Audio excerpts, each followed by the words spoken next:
Another thing that's really strange about this listening is that if you listen to people, they will tell you the weirdest bloody things so fast you just cannot believe it. So if you're having a conversation with someone and it's dull, it's because you're stupid. That's why.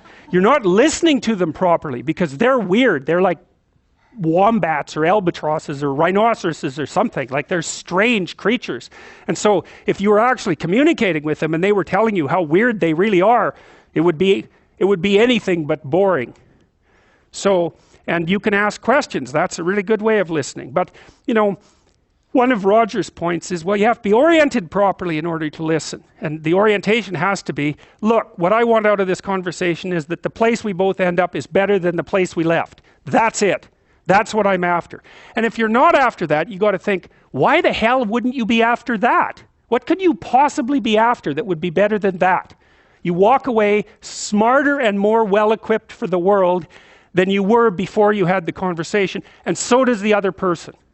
Well, maybe if you're bitter and resentful and angry and anxious and, you know, generally annoyed at the world, then that isn't what you want. You want the other person to walk away worse, and you too, because you're full of revenge. But, you know, you'll get what you want if you do that. So we know from our research that such empathic understanding, it's already defined that. I want to hear you. I want to hear what you have to say so we can clarify it and move forward. I want to have your best interests in mind. And mine as well, but, you know, both at the same time. And your families too, if we can manage that. We're after making things better.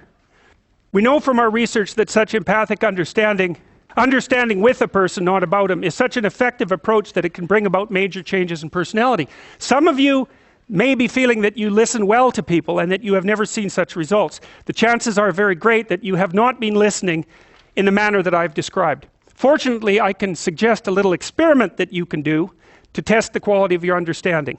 The next time you get into an argument with your wife or your friend or a small group of friends, stop the discussion for a moment and for an experiment institute this rule.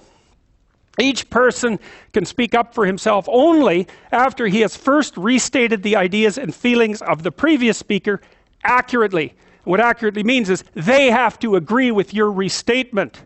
Now that's an annoying thing to do, because if someone is talking to you and you disagree with them, the first thing you want to do is take their argument, make the stupidest possible thing out of it that you can, that's the straw man, and then demolish it.